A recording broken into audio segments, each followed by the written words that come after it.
In February 2020, we put a deposit down on a motorhome. And then this happened. Good afternoon. Can you all hear me? We have a series of important announcements to make today. I chaired an emergency meeting of the Council of Ministers this afternoon. We have decided that now is the right moment for us to move to the next stage of our plan. We have already closed our borders to any non-residents. We will now move to extend this to all arrivals. There will be no commercial flights or light aircraft permitted to land at Ronaldsway Airport beyond the last scheduled flight tomorrow. We will also stop all passenger arrivals by boat. This will come into force from the arrival of the Thursday night Ben McCree sailing that is scheduled to arrive at 6 a.m. on the Friday morning of this week. Hi, I'm MeShell. And I'm David, and we're from the Isle of Man.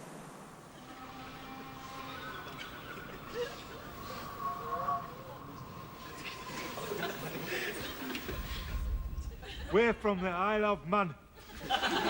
Both my sister and I have lived there all our lives. All our lives! We wouldn't live anywhere else. I was born here and lived all my life over here. Michelle is from Texas, USA.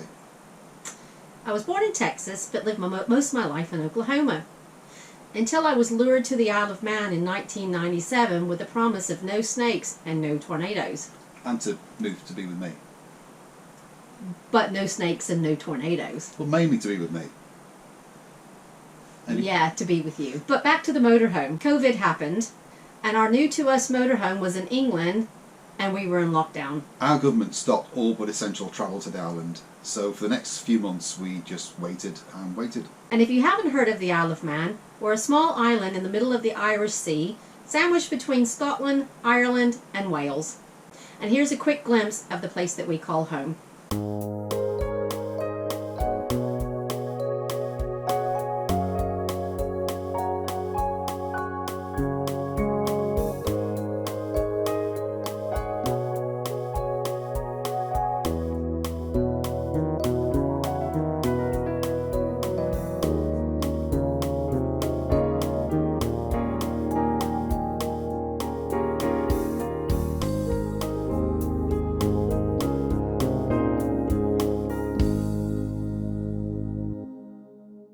In June, we arranged for our motorhome to be shipped to us via sea ferry, and we collected it and brought her home. Although this was to be our first motorhome, we'd done lots of research into what we thought we wanted, what layouts we liked, what we didn't like, the size of the vehicle we wanted, and so on. Despite the hours and hours of videos that some of us watched on YouTube, the umpteenth brochures and magazines David, had looked through, the idea of what we thought we wanted was nothing like the motorhome we bought. We travelled over to England in February 2020 to look at motorhomes and to get a feel of the different layouts by visiting different dealerships throughout the Northwest. We were lucky. Pre-COVID, there were lots of motorhomes to look at, and at the time the prices were still reasonable. We quickly realized that our research, although useful, had a major flaw. Video walkthroughs on YouTube are not realistic.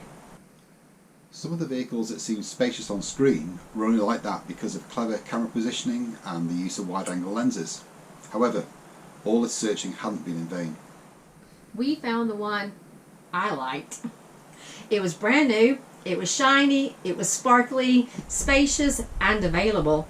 And expensive. Yes, but it was perfect. Expensive. We had a chat with the salesperson and were told that they'd recently taken into stock a 2-year-old model similar to the one we had seen, but with a Peugeot front end instead of the Mercedes one. What a relief. We were advised that the motorhome still needed to be valeted, but to have a look and see what we thought. There was no hard sell, no pressure, no one following us around, just a case of, there's the keys, come back and have a chat when you're ready. That was a big plus from me. The layout was identical to the one that we had just seen and agreed on as right for us. The interior was perfect, the color was the same, the quality was exceptional, and it was immaculate. This was the one. We spent the next half an hour looking into every cupboard, locker, wardrobe, and then just sat there.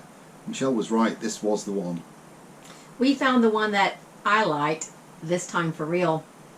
And after another chat with the salesperson, we went away to think and do some more research. The price was right, the layout looked like it would work for us, and it was spacious and had lots of storage spaces for a lot of my things. A bit bigger than we had originally wanted. But the price was right. We found the one, things were falling into place. The next day we went back to the dealership and sat down with the salesperson. He had said the previous day that as it was to be our first motorhome, the price of the special one. It turns out he was right. The previous evening we had searched with the help of Google, and all the prices we found for this model this year were higher. It was meant to be. We signed on the dotted line, paid our deposit, agreed to return and collect it when we were sorted with our final payment, and then went back home to down the van. We were meant to travel back to England to collect our motorhome, but that didn't happen. As David said, our government shut down our little island due to COVID, so our new arrival was put on hold until June. Our motorhome arrived on island by boat, and I drove for the first time off the boat. It was a very new experience, so different than driving a car or a van, mainly due to the overhang at the back, which swings out on corners.